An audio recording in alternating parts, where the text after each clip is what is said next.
I married a man I didn't love, not because he was cruel, not because he was cold. He was the kindest man I'd ever known, and I still couldn't love him back. This is the story of the year I spent lying to the person who loved me most. And to myself. My name is Emma.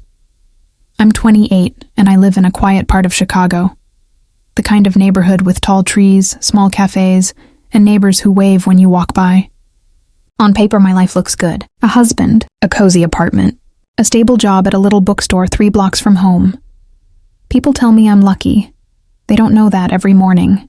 I wake up with a weight on my chest that has nothing to do with work, or money, or anything I could explain out loud. A year ago, I married a man named Leo. Leo is 32, gentle, steady. The kind of man who remembers how you take your coffee after one conversation. And I didn't marry him because I loved him. I married him because I was angry and sad and desperate to stop feeling both. My ex, Alex, had just broken my heart. And when Leo looked at me like I was the only person in the room, I mistook relief for love. I told myself it would grow. I told myself patience was the same thing as feeling. It wasn't. And a year later, I was the one drowning.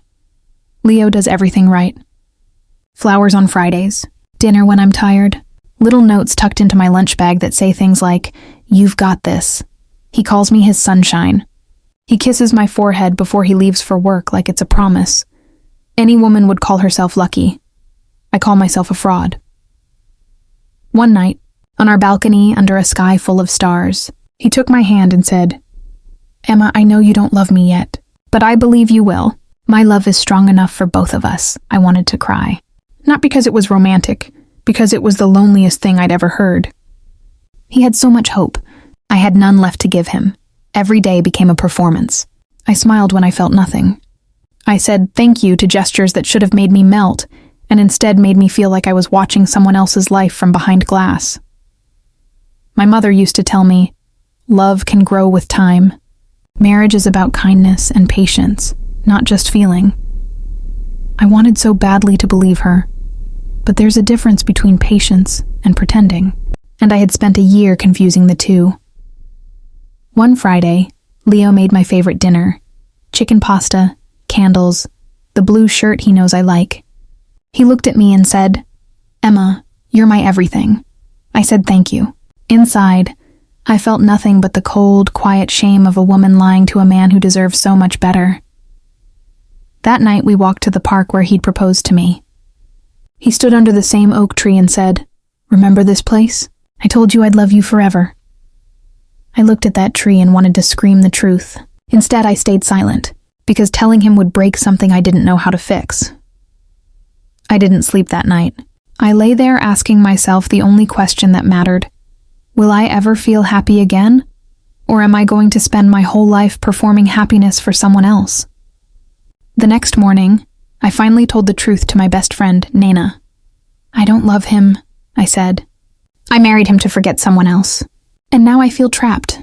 She didn't judge me. She just said, "Emma, no one can live your life for you. He deserves the truth. So do you." A few weeks later, Leo asked me something that stopped my heart. "Do you want to have a baby?" "I think it would bring us closer," I froze. The thought of building a family with someone I didn't love terrified me more than anything had in years. I told him I wasn't ready. He nodded, hurt, and didn't push, which somehow made it worse. He was always gentle.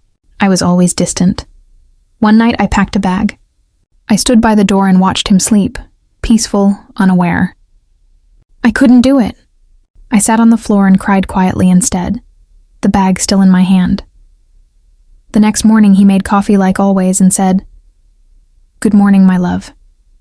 I believe in us." I wanted to scream, "Stop hoping." Instead, I stayed quiet, again. I watched the street outside our window, kids laughing, a dog running, the whole world moving forward while I stayed frozen in place. Writing became the thing that saved me. I started journaling, letters to myself I never planned to show anyone. One night I wrote, "Leo is not your enemy. He's a good man, but he is not your home. You cannot give him what he needs." That sentence gave me the courage I'd been missing. So one evening, hands shaking, I made tea and asked Leo to sit with me. I care about you, I told him. You're a good man. But I don't love you. I never did. I married you because I was hurting, and I thought love would come later. It didn't. He was quiet. His face stayed calm, but his eyes filled. I knew, Emma, he said softly. I saw it in your eyes. I just didn't want to believe it. I told him I was sorry, that I never wanted to hurt him. He said, I love you, Emma. I really do.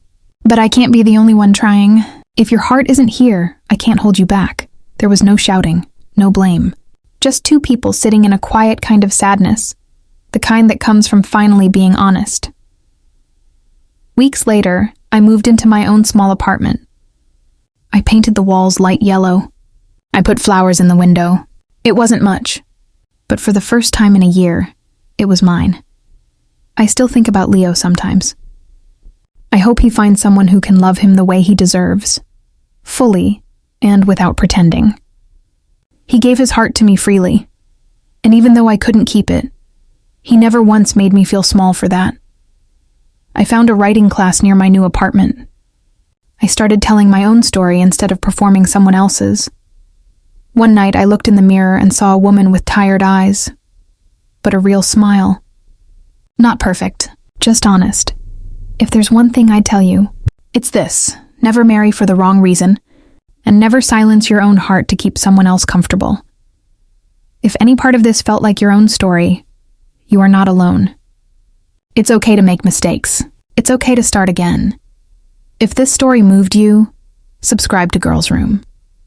New stories, every week, for every girl finding her way back to herself.